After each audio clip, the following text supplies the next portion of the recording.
레벨을 낮추고 제가 이제 수염이 좀 있어요. 깎다 보니까 위에만 깎다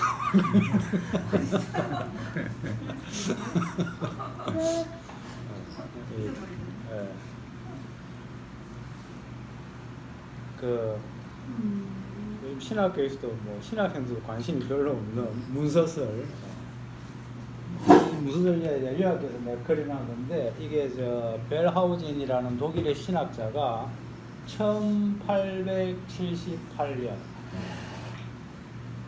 그냥 문서설의 역사가 이게 좀 오래된 것 같지만은 그러나 이런 어떤 히스토리 측면에서 보면 그렇게 100년 좀 지난 오래된 건다고는 할 수는 없는데 최근에 생겼다 이렇게 보는 거죠. 옛날부터 성경의 역사가 몇 년입니까, 그죠? 거기에 비하면은 한 150년 오래된 건 아니고요. 1878년에 이스라엘 역사 서설이라는 책을 통해서 이 양반이 주장을 한 겁니다. 이게 딱 이렇게 보여주세요. 제일 처음에 우리가 알 수 없는 구전된 혹은 기록된 하나님의 말씀이 있었는데 이걸 후대에 BC 922년 참 적어보니까 이게 후대 이 우리나라 같은 아직 주몽도 주몽 이 정도 생깁니까? 하여튼 BC란 말이죠. 진짜 이거 옛날이야. 구전에 기록된 그 원 오리지널한 기록되거나 말로 전해지는 것들이 있었는데 그걸 이 시대쯤에 J와 E 문서로 누군가가 이렇게 정리를 했다는 거죠. J는 뭔가 여호와 그러니까 문서 중에 야훼라는 표현이 우리는 다 주로 돼 있고 하나님으로 돼 있으니까 우리 번역된 성경에는 나타나지 않지만 오리지널한 데 보면 여호와가 있고 이는 엘로힘이라는 표현이 하나님을 여호와라고도 부르고 엘로힘이라고도 부른단 말이죠. 그러한 문서들이 있었다는 것이 기록되어 있고 그걸 BC 722년에 이게 하나로 이렇게 모이게 되고 그 다음 이때는 또 어떤 문서들이 나타났는가 하면 D는 디오트로노미 신명기적 문서라는 게 또 있어요. 하여튼 그런 게 있고 그 다음에 P는 프리스트 제사장 문서라는 거.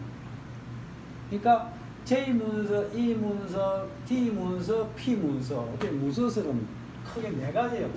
네 가지 종류. 이렇게 모이게 되어서 BC 400년경에 하나의 책으로 이때 되면 이제 이스라엘이 망하고 포로 시기에 구약 성경으로 이렇게 기록된 모습 남아 있다라고 주장하는 겁니다.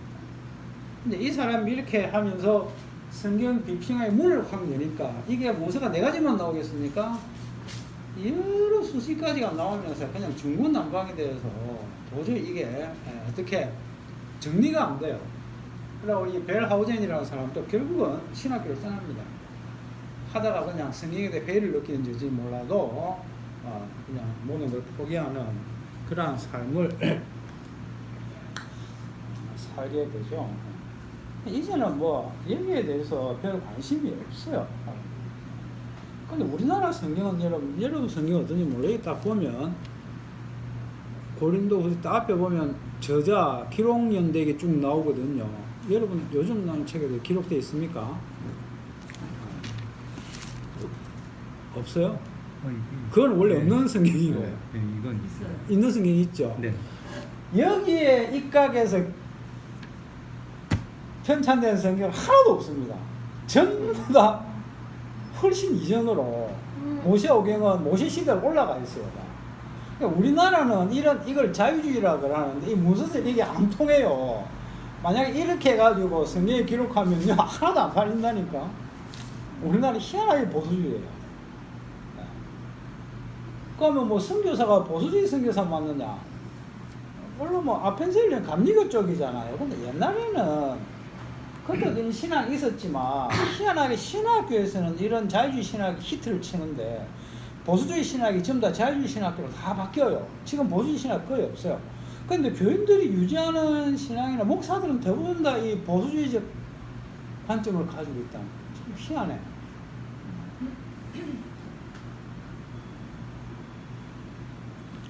그 지난번에 사회 문서가 훈남 그 사회라고 하는 그 바닷가 근처에서 발견됐잖아요. 그 베두인 양치는 소년에 의해서 동굴이 있었는데 거기에 뭐가 자기 물건이 들어가서 그걸 찾으러 갔다가 우연히 발견하게 된 항아리 속에 들은 문서인데 이게 사회 문서라는 거죠. 이게 발견된 게 그렇게 오래된 이야기입니다. 1947년 별로 안 되죠. 근데 이렇게 이제 문서가 딱 발견되면서 기존에 지금까지 전해왔던 것과 비교를 하게 되잖아요. 물론 차이는 있죠. 그러나 그렇게 큰 차이는 발견할 수가 없었어요. 그런데 킹 제임스 버전이 이게 1600년경에 만들어지거든요. 킹지 캐저. 우리가 아는 NIV나 다른 영어 성경은 그렇게 오래 안 돼요. 그 이후에 거고 이것만 옛날부터 있었단 말이에요. 그러니까 이거는 사회 문서가 발견되기 이전에 있었잖아요. 그죠? 그러니까 이게 서로 똑같지는 않으니까. 우리 성경은 뭐냐 하면은 킹 제임스 버전이 아니고 오히려 후대 사회 문서가 들어가 있어요. 그래서 갈로 속에 있는 것도 있고, 예?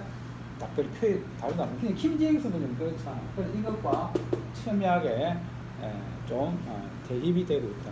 그렇죠? 왜냐면 얘네들 주장은 뭔가 얘네들 아주 지독한 그 축자 영감설인데 성경에 뭘 했다? 첨가했다고. 첨가. 혹은 뺐다고 얘기해. 더하거나 빼면 안 된다는 거지. 거기에 걸린다. 그러니까 문자지. 그래서 얘네들하고는 좀 충돌이 있지만은 그러나 대부분에다 여기서는 사회 문서를 어느 정도 번역하는데 포함해서 참고로 하고 있고 큰 충돌은 일으키지 않습니다. 그리고 성경이 이렇게 정경으로 확립된 것은 AD 90년경에 그 유대인들의 얌리아라는 종교회의가 있습니다. 그때 구약 성경이 39권으로 정립이 되고 신구약 성경이 다 정립된 것은 397년 칼타고 종교회 거기서 신구약 66권이 확립돼요. 400년경에 이렇게 딱 마침표가 찍혀집니다. 요게 이제 기독교사고, 근데 이게 우리나라에 들어오면 아주 재밌는 역사가 전개돼요. 우리나라 신학교는 물론 아펜젤 언더우드 목사, 감리교 쪽 목사가 들어와서 감리교 신학이 있었지만은 그거는 별로 영향력이 없는데 우리나라에 주로 신학교 영향력을 준 것은 장로회, 미국의 북장로회 이쪽이 좀 파워가 됐어요. 들어온 평양신학교가 있잖아요. 평양신학교가 1900년대 정도, 거의 1900년 이렇게 보시면 1년이 되어 있는데 미국 장로교 선교부에서 평양에 신학교를, 왜냐하면 옛날엔 평양이 우리나라의 중심이었으니까 신학교를 만들어요. 그런데 이렇게 이제 처음에는 이게 보수주의적 축적 영감설에 맞추어진 신학교인데 이게 1900년도에 만들어졌다가 1940년도 김재준이라고 하는 제가 신학교는 이 김재준 이 양반은 있잖아. 왜냐 우리 할아버지 성함은 구재준이거든. 김재준 이 사람이 무슨 이야기를 하는 거냐면은 바로 지난번에 성경의 그 영감설에 대해서 시비를 걸었어. 이거 축자적 영감설은 너무 심하다. 성경 자체가 하나님의 말씀은 무오하지만 우리가 이게 온 이 성경을 무오하다고 하는 것은 너무 심한 논리가 아니냐라고 하면서 이제 다툼이 일어나가지고 여기서 평양 신학교가 분리가 됩니다. 그렇게 해서 만들어진 신학교가 한국신학대학교. 그게 바로 기장이라고 한신. 네. 한신이 기장책인가요? 네. 네. 이렇게 되면 신학교가 어떻게 되는가 하면은 장로교 신학교가 있죠. 합동 장로교 신학교, 이 평양신학교. 여기서 합동이 있고 여기서 나온 게 신사참배 문제로 고신책이 떨어져 나온. 고신책은 교리적인 문제로 떨어져 나온 게 아니에요. 이거는 일본에 그에서 당신들 신사참배 찬성한 사람들, 한상동 이 사람들이 쫓아내라고 한 거예요. 어느 정도 자숙하는 기간을 가지라라고 주장을 했어요. 그런데 이게 그 대가리들이 생각할 때 자기들 보고 자숙한 기간을 가지라는 것은 그건 이제 뭡니까 하나의 그거잖아요. 쫓겨나는 거와 마찬가지로 여겼거든. 그렇게 자숙하고 난 다음에 꼬리표가 붙어 있는데 자기들이 큰 소리 못 치잖아요. 그러니까 이 한상동 모태솔을 쫓아내버렸지. 그래 이 사람들이 부산에서 고신대학을 만들죠. 거기서 가장 중심이 된 교회가 삼일교회. 이거나 목사님 딸린 거 겨울남교 있죠. 삼일교회, 부산 삼일교회라고. 거기가 핵심이 돼서 고신책이 만들어집니다. 장로교는 고신은 그렇게 해서 떨어졌고, 그 다음에 그 이전에 이 한신책은 이 성경의 영감설로 인해서 신학적인 문제로 떨어졌어요. 그리고 그 감리교 신학교, 이거는 이미 평양신학교가 만들어진 그 언도도 아펜제들 목사님이 올 때부터 이미 신학교가 세워졌어요. 그러니까 감리교, 제일 처음에 장로교 신학교 있고 감리교 신학교 있고 거기서 떨어져 나온 한국신학대학교 그렇게 있죠. 그다음에 장로교 신학교, 장로교 신학교가 또 있거든요. 통합처. 요거는 또 어떻게 나온지 저는 잘 모르겠는데, 여기는 학교 역사는 잘 모르겠지만 여기는 어떤 신학을 가지고 있는가 하면 신정통주의라고 해가지고 이걸 복음주의라고도 하는데, 요 한신하고 장로교 보수하고 중간쯤 돼요. 중간쯤. 그럼 중간쯤 된다는 것은 무슨 의미인가 하면, 사실은 이 김재정 목사는 이런 양반들 주장하는 건 어떻게 요즘으로 보면은 이 신정통주의입니다. 이쪽은 아니에요. 이미 한신은 그 경계를 지나버렸잖아요. 경계를 지나버렸어. 여기는 뭔가 하면은 모든 종교는 다 통한다고. 불교도 인정하는 분이에요. 그러나 장로교는 통합적은 그렇진 않습니다. 그러니까 김용옥 같은 사람이 가서 주로 한신 이런 데 가서 강의를 하잖아. 여기 하면 그 사람이 장로교 신학교와도 강의를 할 수 있죠. 그건 하면은 장로교 신학 쪽에서는 어떻게 하나 참고로 비판적 입안 듣지만은 얘네들은 저것도 하나의 진리가 될 수 있다고 듣는 거야. 입장이 다르지. 옛날에는 자유주의가 이거 하나님의 성경 말씀이 무효하냐 안 하냐 요거 가지고 다투었지만 지금은 아예 그 경계 그런 거는 문제다. 하나님이냐 다른 종교와의 벽까지 허물어져 버리니까 요즘은 그걸 자유주의라고 이야기를 하죠. 근데 이 성경의 문서설, 영감설 이게 하나의 뚝이 돼서 터지니까 그냥 그쪽으로 모든 것이 와르르 다 무너지는 그런 경향이 있습니다. 그래서 무식하지만큼 법적스럽게 이 성경의 축자적 영감설을 고집하는 부류가 있고, 그 사람들의 마음도 이해가 안 되는 건 아닙니다. 이것이 한국의 역사죠. 기독교 역사고 세계 역사고. 그러나 쭉 보면 모든 건 다 자유주의로 넘어가요. 미국의 프리스톤 신학교, 그게 이제 청교도들이 쭉 미국 와가지고 신학교를 만들었잖아. 근데 그게 있다가 점점 신정통주의로 자유주의로 흘러가니까 거기서 뛰쳐나온 사람들이 반티를 비롯해 이 사람들이 나온 것이 웨스트민스터 신학교다. 지금 합동책이나 고신책은 이 웨스트민스터 신학교 출신들이 많습니다. 그리고 순복음 이런 데서 좀 이름 있는 사람들은 다 보수주의예요. 그래서 좀 자유주의 독일이나 이런 데서 공부한 사람들은 목회를 못해, 이 양반들은. 목회가 안 돼. 왜냐하면 설교를 할 때 뭐라 하겠어요? 네? 설교를 하는데 이럴지도 모릅니다. 저럴지도 모릅니다. 이런 분위기거든.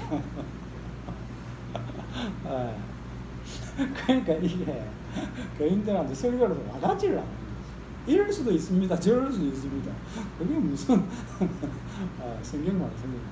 왜냐하면 그들은 그런 한계를 가지고 있습니다. 이게 하나님의 말씀이 아니고 인간의 일이니까 어떤 데 보면 이래 돼 있고 저래 돼 있고 확신이 없어요. 이제 확신을 가지고 설교하는 보수주의를 너무 무식하다고 그 판단은 여러분 각자가 하시고 이게 이제 보통 말하는 자유주의 보수주의인데 그러니까 성경신학적으로 보면은 뭐가 자유주의고 뭐가 보수주의냐 인간의 행위를 가지고 딱 인간의 행위 쪽으로 가면 이건 자유주의고 십자가를 인간의 행위를 부인하면 보수주의겠죠. 그런데 참 희한하게 칼빈주의가 인간의 행위를 부인한다. 지금은 그 벽이 많이 허물어졌겠죠. 지금은 많이 허물어졌죠. 구원은 믿음으로 라고 하는 것이 모토인데 아무리 구원은 믿음을 해놓고 요즘 목사들이 이제 설교를 쭉 하면서 이단 소리는 안 들으려고 여러분 믿음으로 구원받습니다 라고 해놓고 아니 내용은 디테일하게 살피면 뭡니까? 좀 인간의 행위가 좀 차이입니다. 말이 안 되는 거죠. 아무튼 그런 기독교 역사적으로 나누는 보수주의 자유주의. 그러나 성경신학적 이거는 목사님이 맨날 이단이라고 이건 이단이 아니고 목사님 여기에 대해서 별 그거 없어요.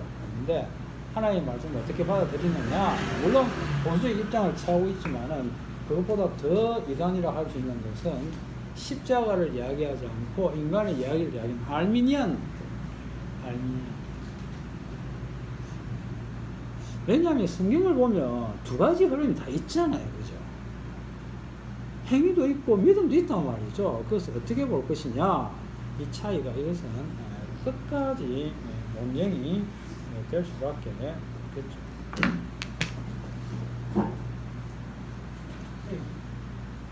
여호와 엘로힘 신명기 제사장 제2기입니다. 요즘은 이걸 가지고 진리라고 생각하고 연구하고 하면 그게 없습니다. 이거 해봐야 시간 아깝다고. 이쪽은 거의 완전히 박살이 나는 분위기죠. 그래서 제가 요즘 장로교 쪽에 어떻게 이걸 가르치는지 모르겠지만 아마 학생들도 그냥 지랄하는 이야기로 들을 거예요. 그러나 사실은 이것 때문에 신학교가 분리됐다. 우리나라는. 그런 거는 뭐였습니까? 이걸 가지고 나눌 수밖에 없어요. 보수주의, 신전통주의, 자유주의. 이게 고진적인 이것들. 자, 우리가 계속해서 전쟁을 이야기하고 있는데 이 전쟁은 이스라엘이 벌이는 전쟁이니까 보통 전쟁이라고 하면 어떻습니까? 러시아하고 우크라이나하고 국가 대 국가가 다이렉트로 붙어서 벌이는 전쟁이잖아요. 그런데 이 성경에 나오는 이스라엘 전쟁은 대리 전쟁입니다. 이스라엘이 누구를 대리해서 싸웁니까? 하나님을 대리해서 싸우는 전쟁, 바로 이스라엘입니다. 이 전쟁시키기 위해서 하나님께서 이스라엘을 만들었다니까요. 그래서 그 이스라엘 이름이 어디서 나옵니까? 야곱이 실험해가지고 이거 사람이 감히 하나님과 겨루어서 이기다니 하면서 참으로 희한하게 그런 이름을 붙여놨는데 그 이유가 있다는 거죠. 야곱이 전쟁할 놈이야. 그런데 이스라엘은 하나님과 싸우는 게 아니고 이제 싸워야 될 민족이 따로 있는 거죠. 그러면서 하나님께서는 어떤 방법을 사용하시는 거니까 이 마이가 원래 영적인 놈이잖아요. 이 영적인 것을 어디로 불러냅니까? 이스라엘이라고 하는 무리를 역사 속에 만들어서 이 마귀라고 하는 영적인 것을 역사 속으로 등장시키고, 마귀가 지나면 나오기 싫었을 거예요. 역사 속으로 등장하게 됩니다. 하나님의 원수가. 그것이 성경이 처음부터 끝까지 하는 이야기이기 때문에 여기서 우리 개인적인 구원이라고 하는 것은, 물론 우리가 관심을 안 가질 수는 없겠지만 성경은 그런 이야기를 하는 것은 아니라는 거예요. 아마 우리는 하나님의 전쟁을 함에 있어서 대리전쟁을 수행해야 되는 그런 일꾼들이라고 하는 것을 잊지 말아요. 여기서 누가 이사야 37장 32절 한번 읽어보세요. 아주 유명한 구절입니다.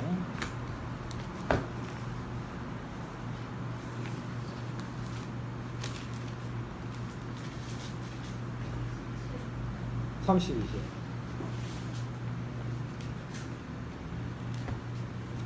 이는 남는 자가 예루살렘에서 나오며 피하는 자가 시온에서 나올 것입니다. 만군의 여호와의 열심히 이를 이루시리라. 이거 방영선 목사님의 여호와의 열심이 여기서 나온 거예요. 근데 여호와의 열심이라는 단어 때문에 앞에 있는 단어가 싹 다 사라져 버려요. 앞에 이거 딱 읽으면 여호와의 열심 이것만 눈에 띄어 그러죠. 이 앞에 보면 뭐라 합니까? 이는 남는 자가 예루살렘에서 뭐하며 나오며 피하는 자가, 그러니까 여기에 보니까 나오고 뭐하는 자에서 나오는 자가 있고 또 피하는 자가 있단 말이죠. 뭔가 나와야 되고 뭔가 피해야 된단 말이에요. 그런 대상이 있는 거예요. 그리고 출애굽기 5장 2절에도 보면 그 바로 왕이 모세를 보고 뭐라고 합니까? 내 백성 내놓으라고 하니까 나는 여호와를 알지 못하니까 이스라엘 또 뭐하지 못하겠다? 보내지 아니하겠노라. 내 보내다.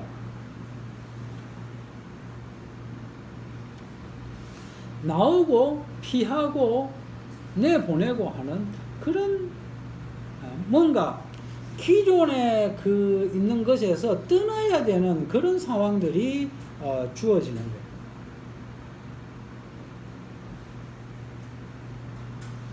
바로 이게 전쟁이라는 거죠. 이러한 현상들이 일어난다고 하면은 이것을 통해서 우리가 하나님의 영적인 전쟁이 벌어지고 있다는 것을 알 수 있습니다.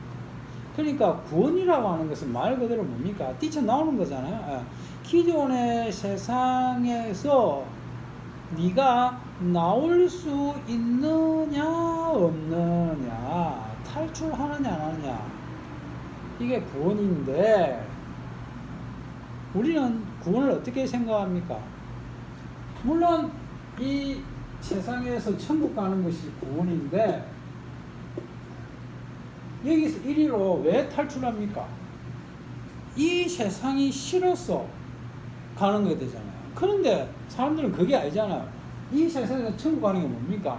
이 세상이 1이라고 하면 천국은 뭡니까? 1 플러스 1이야. 그렇죠? 이 땅에서 내가 못된 게 이루어지는 것이 천국이잖아요.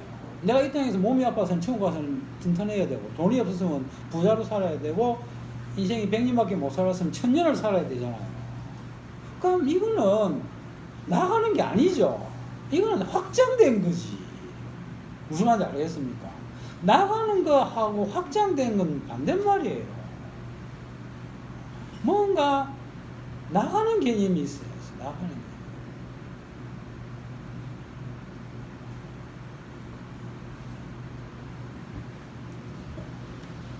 아버지 직장에서 나왔어? 나왔어. 거기까지는 좋아. 근데 이걸 대기업에 취직해서 그럼 나간 게 아니지.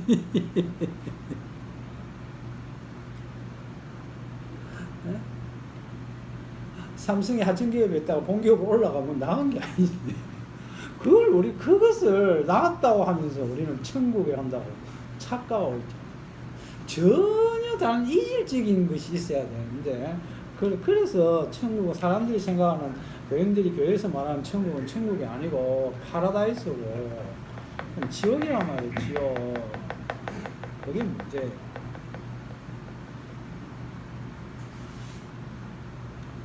하나님께서 아브라함을 어떻게 합니까? 불러내어 떠나게 하시다. 우리는 사실 감각이 없죠. 아브라함이 살던 곳이 어떤 곳인지. 아브라함 갈대 우르에서 떠나잖아요. 우르는 그 당시 세계 최고의 도시입니다. 가장 잘 살고 부유하던 곳이죠. 그걸 떠나서 즉각 꿀이 흐른다고 하면서 가능은 없는 거였어. 서울에서 떠나가지고 어디 가는 거예요? 어디쯤 해야 될까? 갑자기 개령도한테 이야기하는데 지방 갔는데 그런 거예요. 그때 우르는 대도시였거든. 뭔가 떠나는 거예요. 떠나는 거.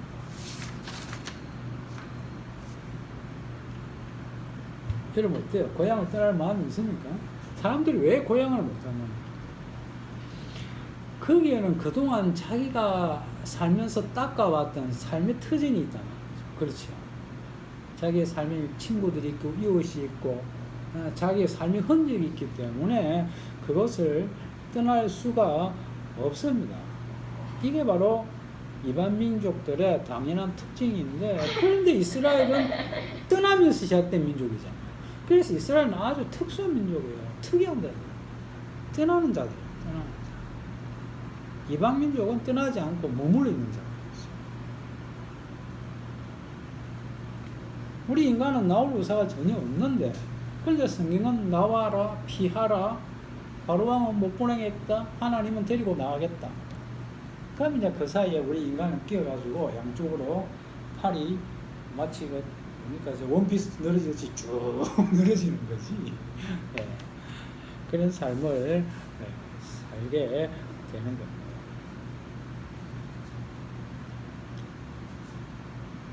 한 나라의 대통령이 되면 뭐 윤석열 대통령도 마찬가지겠지만은 대한민국을 어떻게 만들고 싶겠어요? 좋은 나라로 만들고 싶지 않겠습니까? 그럼 여기에 대해서 국민들이 반대를 합니까? 찬성을 합니까? 다 찬성을 하죠. 자기가 살던 데를 잘 되게 해주겠다는데 여기에 대해서 누가 반대를 좋은 세상 만들자. 얼마나 좋아요. 그러나 이것을 우리가 성경적 입장에서 딱 보면 뭐가 배치되는 거예요? 그렇게 되면 무슨 마음이 없어져야 돼요? 떠난다고 하는 하나님의 전쟁에는 위배되는 거죠. 그렇죠. 위배. 그렇잖아요. 그걸 왜 떠나요? 좋은 세상인데 우리가 떠날 마음이 있습니까? 그러니까 국가라고 하는 거, 사회라고 하는 모든 단체가 하나님과 맞지 않아요. 국가가 궁극적으로 뭐로 등장합니까? 하나님의 원수로 등장하는 이유가, 왜냐면 국가의 교회는 악마가 그렇게 모든 움직임을 가지고 가기 때문에 그렇습니다. 하나님은 모세를 통해서 내보내라. 기존의 세상인 바로왕은 못 보낸다. 못 보낸다. 그런 싸움이 계속 되는 겁니다. 그러니까 교회가 가장 될 교회가 뭔가, 우리 좋은 교회 만듭시다.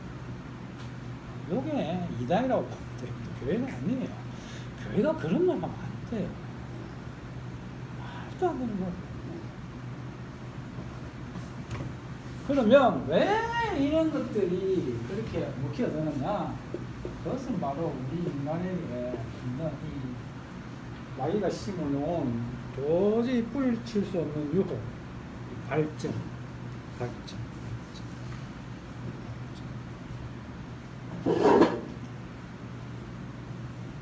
좋은 국가가 되는 게 발전하는 거예요. 퇴보한다는.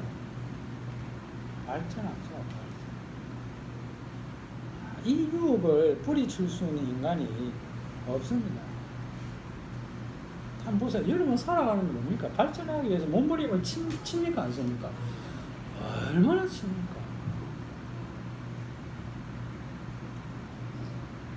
근데 모세, 바로왕의 공주로 살았죠. 여러분 혹시 모세라고 하는 영화를 본 적이 있는가 모르겠는데, 무슨 영화 이름이 갑자기 생각이 안 나는데 몇 년에 개봉했는데 상당히 잘 만든 영화입니다. 거기에 보면 모세는 양아들이죠. 그러면 어때요? 기존에 그 바로왕의 아들이 있을 거 아닙니까? 파라오. 람세스 뭐 몇 세가 되겠는데, 모세가 인간적인 욕심을 가지면 지가 왕이 될 수 있는 자격이 됩니까 안 됩니까? 안 될 것 같아요. 됩니다. 바로 왕이야 공주의 그러니까 자격이 충분해요. 그리고 그 영화에서 표현하기를 모세는 오히려 그 사람을 압도할 만한 카리스마도 있고 훨씬 국민들의 그 모든 신임이 그런 게 더 낫고 충분히 바로 왕이 될 수도 있는 그런 사람이에요. 우리 생각에는 뭐 나일강에서 그래 건져왔으니까 서자 취급받고 왕자라고 별 힘도 없었겠지. 우리나라 역사는 좀 그래 전개가 되는데 이집트 역사는 좀 다르더라고요. 그렇지 않아요. 그리고 그 바로왕의 아버지가 모세에게 왕자를 물려줄 마음이 있어요. 마음이 있어요. 근데 그 바로왕의 아버지가 누군가 하면은 내 주인공 이름이 안 나. 그 사람 때문에 분위기가 바뀌어지는데 그 트랜스포머인데 보면 그 웃기는 사람 있거든요. 그 사람이 아주 웃기는 역할로 나와가지고 거기서 폼을 딱 잡으니까 코미디 같아. 그 그 뭡니까 저 트랜스포머 그 보면 혹시 기억날랑가 몰라가 정육점의 주인으로 나온 사람이 있어요. 일탄이가 하여튼 유명한 사람인데 아주 코미디 연기를 잘하는 사람인데 아무튼 그런 상황인데 이 모세는 애굽을 뭐 합니까? 떠나게 되죠. 떠나게 되죠. 그런데 그것을 성경에서는 뭐라고 표현합니까? 히브리서 11장에서 믿음으로 네? 특히 24절에 보면 믿음으로 모세는 장성하여 바로 공주의 아들이라 칭함을 거절하고 그렇게 이야기하거든요. 믿음. 물론 이제 뭐 역사적인 기록을 보면은 그가 뭐 사람을 죽이고 여러 가지 일들이 있지만은 그러나 그걸 히브리서에서는 뭘로? 믿음으로. 이건 지 생각이 아니라는 거죠. 무슨 알겠습니까? 하나님의 전쟁에 개입한 결과라는 거예요. 그래서 모세는 떠난다는 거예요. 믿음으로.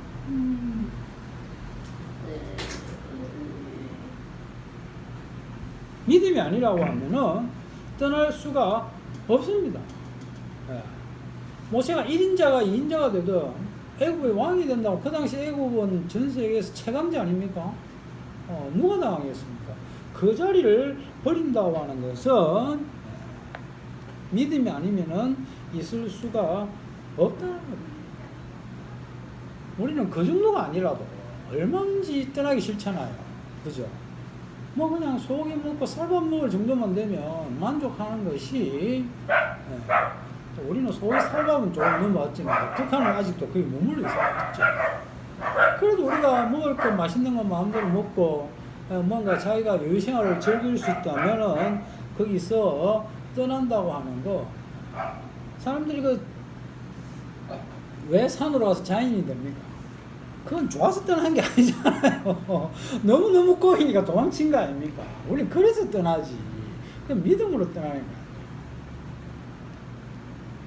물론 우리도 다 그래서 떠나지만 결과론적으로 하나님께서 믿음이라고 하는 걸 딱 넣어주면 그것도 믿음이 될 수 있죠. 그러니까 뭐 모세의 경우에도 어쨌든 우리가 그 디테일한 걸 다 일일이 하는 것은 사실 별 의미가 없어요. 그러나 히브리서에서는 이 히브리서의 말씀으로 출애굽기를 봐야 되는 거예요. 예? 그래서 출애굽기를 보다 믿음으로 떠난 상황이라는 겁니다.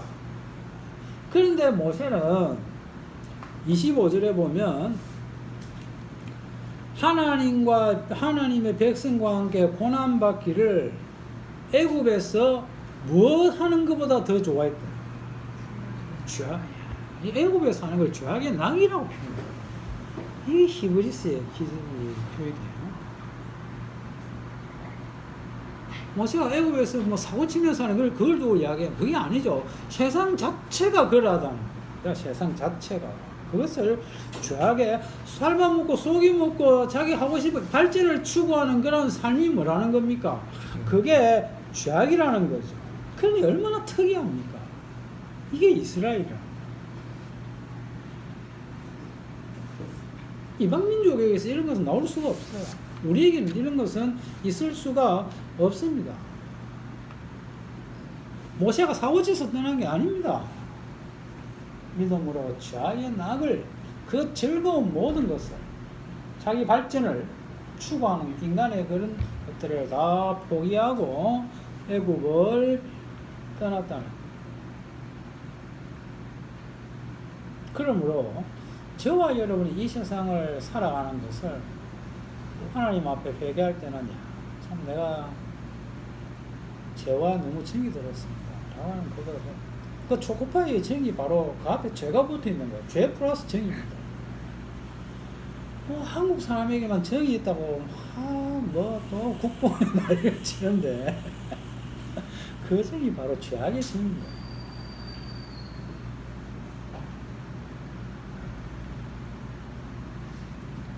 그 길을 떠나는 것, 그것을 히브리서에서는 믿음이라고 이야기합니다. 그럼 제가 다시 묻겠습니다. 우리 인간에게 과연 믿음이라는 게 있을 수 있습니까? 없죠. 우리 인간에게는 이런 믿음이 있을 수 없습니다. 그런데 떠나는 참으로 희한한 일이 일어났는데 그것을 하나님께서는 이스라엘을 통해서 이 역사 속에서 그것을 진행시키고 있다는 거예요. 그러니까 우리가 성경 말씀을 보면서 이 이스라엘이 우리가 가지고 있는 상식, 우리의 본성과 얼마나 배치가 되는지, 위배되는지 그것을 알아요. 우리 인간의 본성 중에 하나가 가장 중요한 거 아까 뭐라 했습니까? 발전이죠, 발전. 근데 이 발전이 어디서 나오느냐? 이게 누가 가르쳐 줬겠어요? 누가 가르쳐 줬겠어요? 마귀가 가르쳐 준 거지. 이게 바로 선악 지식에서 나오는 거죠. 선악 지식이 뭡니까? 이건 선이고 이건 악이라는 거예요. 그죠? 선은 뭐하고 취하고 악은 피한다는 건데. 근데 뭐가 선이에요? 자기에게 도움이 되고 유리하면 선이고 자기에게 해를 끼치면 그게 뭐예요? 그게 악인 거지. 그렇죠? 그러니까 이게 마귀가 준 거 맞잖아요. 세상에 이런 말도 안 되는 이것이 우리에게 얼마나 자연스럽게 스며져 있고 우리가 이렇게 살아갑니까? 전혀 거부감 없이. 우리가 일본을 싫어하는 이유가 뭡니까? 우리 대한민국 악기를 방해된다는 거 아닙니까? 저놈들. 그러니까 밉죠. 달리 이유가 있는 게 아니에요.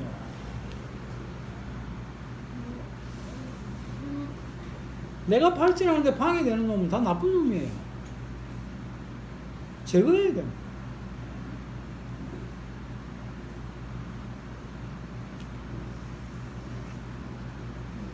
우리가 날씨도 좋고 이러면 밖에 나가지고 야 좋다 하늘 보면 마치 손을 흔들 때까지 생각이 뭘까요? 나는 태보해야지 그런 아니죠.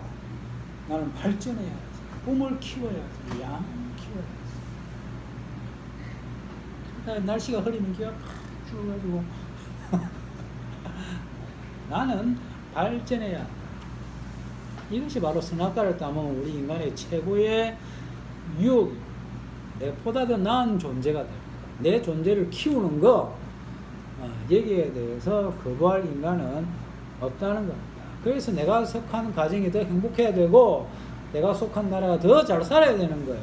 다른 나라가 잘 사는 게 문제가 아니고 바로 그겁니다.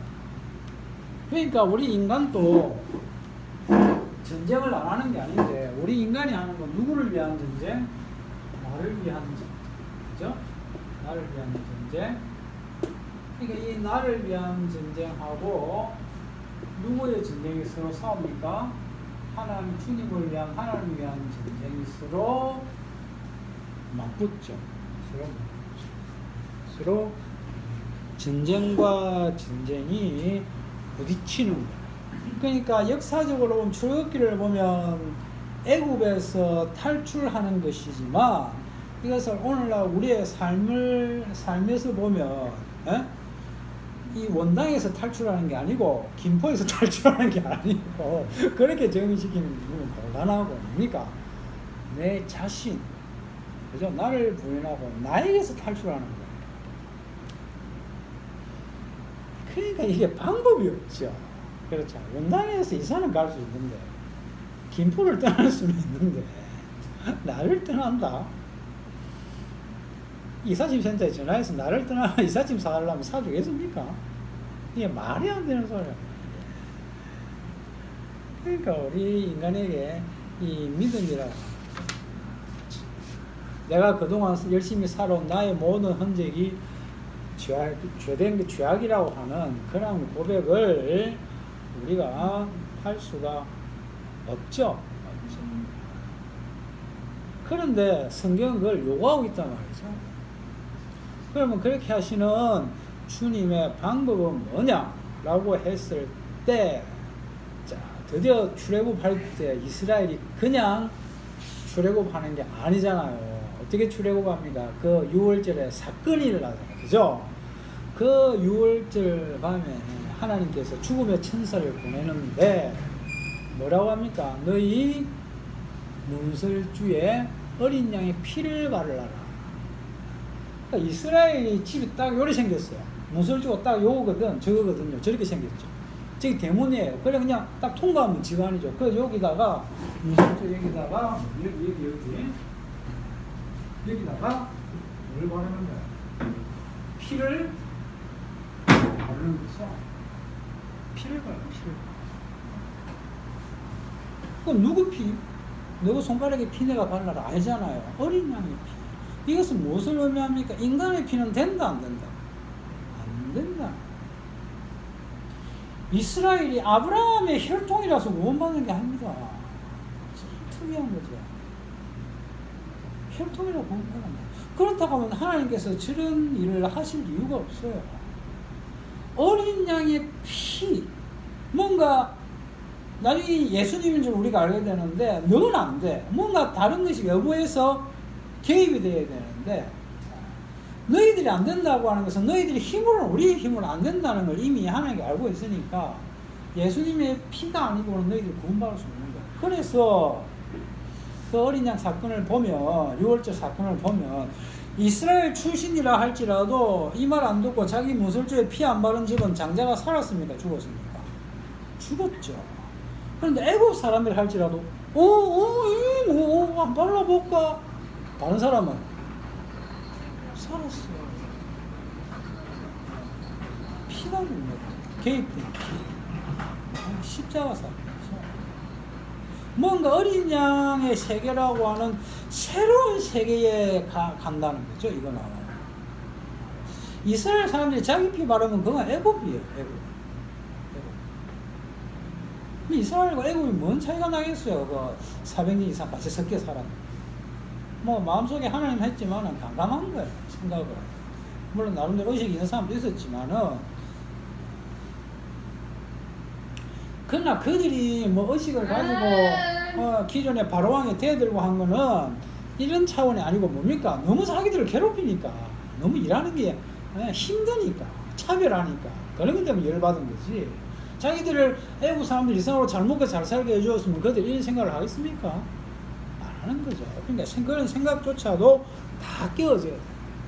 그래서 어린 양이라고 하는 전혀 다른 세계가 침입해서 이들을 데리고 가게 되는 거예요. 그래서 이 전쟁이라고 하는 것은 이스라엘과 애굽의 전쟁이 아니고 주님과 나의 전쟁인데, 그런데 우리 인간은 자기 몸을, 나를 포기하지 못하잖아요. 못 떠나잖아요. 우리가 어떻게 떠납니까? 방법이 없는데. 떠나면 고사하고, 우리는 주스를 마셔도 이제 좀 비싼 거죠. 네. 1,000원짜리 안 먹고 비싼 거 왜 먹어요? 네? 좀 잘 키우려고. 행복하게 살고 싶어서. 건강하게 살고 싶어서. 그런 거예요. 그건 너무나 당연한 욕구. 여기에 대해서 하나님께서 전쟁을 벌리니까 우리는 그야말로 황당할 수밖에 없다는 거예요. 이것을 우리 예수님께서 마태복음 16장에 한마디로 정하죠. 누구든지 나를 따르려면 자기를 부인하고 자기 십자가를 지고 나를 쫓아라. 그러면 주님은 우리를 어떻게 데리고 가시는가? 그게 바로 교체죠, 교체. 바꿔치기. 우리의 몸을 누구의 몸으로? 주님의 몸으로 바꿔치기를 하십니다. 여러분, 사람이 나이가 들면은 이제 뭐 우리가 점점 실감이 날 좀 있으면 나는데 참 몸이 이제 하나하나 다 거스러지고. 여러분 어때요? 좀 한 100년 더 살았으면 좋겠죠? 네? 근데 왜 그런 일이 일어나지 않을까요? 이게 우리 몸이 우리 게 아니기 때문에. 너무 아쉬워. 이거는 주님의 전쟁을 위해서 사용하는 도구이기 때문에 용도가 다 되면 끝나는 것을 감사히 여기면 되는 겁니다. 이 선악 지식이 그냥 쑥 들어온 거죠. 달라고 있는 게 아니야. 만약에 집어넣으면 쑥 들어왔는데. 그래서 빼내갈 때도 이걸 쑥 빼내가요. 쑥 빼내가요. 그럼 우리가 살다가 죽으니까 억울할 것 같죠? 그럼 우리가 가지는 건 뭡니까? 내가 뭐라고 생각하는 거예요? 피해자라고 얘기잖아요. 그죠? 아마 나이가 들어가면 그런 생각을 가질 거예요. 그러나 사실은 누가 피해자입니까? 하나님이 피해자고 우리 인간은 가해자입니다. 우리는 내 죽음 억울하다고 큰 소리 칠 자격이 안 돼요. 가해자가 무슨 그런 말도 안 되는 소리를 하는 거예요. 우리는 그동안 하나님 차를 지자체처럼 여기고 돌아다니는 거예요. 마음대로 하는 거예요. 그러니까 오히려 하나님 내 나라 하면 그동안 제가 너무 함부로 다룬 것 같은데 죄송합니다. 하나님 알아서 하세요. 라고 그렇게 감사하게 반납할 수 있는 그런 모습이 필요합니다. 그래서 우리 주님은 바꾸는데 이게 이제 우리 몸의 교체라고도 할 수 있는데 성경에서는 이름입니다. 나의 이름에서 누구의 이름으로? 주의 이름. 야곱에서 이스라엘, 아브라함이 아브라함 그렇게 바뀌는 거예요. 그래서 시편을 비롯해서 성경을 보면 항상 뭘 찬양합니까? 주의 이름을 찬양합니다. 이 말은요, 내 이름은 찬양 안 하겠다는 거예요. 내 이름도 찬양하고 주의 이름도 찬양하고 그러면 안 돼요. 그래서 성경을 그래 보면 반칙이라니까요. 내 이름은 버리고 주의 이름을 높이는 그러한 모습이 필요한 거예요. 이름과 이름의 전쟁이죠.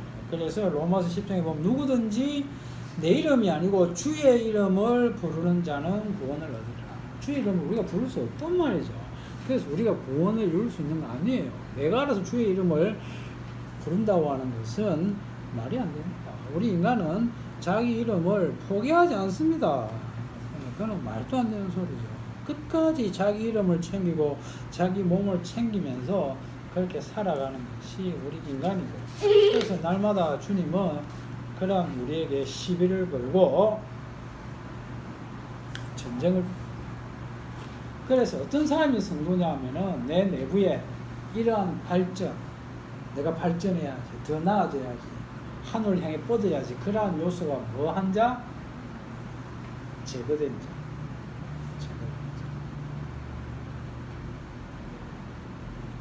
그게 이름이 바뀐 자고, 날마다 자기를 부인하는 자, 주인이 바뀌었다는 거예요. 더 이상 내가 발전하기 위해서 몸부림을 치지 않겠다는 거예요. 그게 저와 여러분 속에서 그러한 갈등이 일어나야 돼요. 무엇이 선이고 무엇이 악인지, 내가 본능적으로 움직이고 있다는 그것이 무엇인지, 내가 안다고 하는 이 지식이 과연 무엇인지, 그것이 과연 하나님의 은혜를 모독하고 있는 것은 아닌지, 하나님께서 우리에게 햇빛과 공기를 주시는데 그것을 내가 잘나서 햇빛을 쬐고 공기를 쬐는다고 생각하고 있지 않는지, 지금 날씨가 가물어서 난리인데 감기 당연하다는 거죠. 떠나야 될 세상에. 그런데 비라도 주시면 감사해서 그냥 그렇게 받으면 된다는 거예요. 근데 이러한 사실을 누가 아느냐?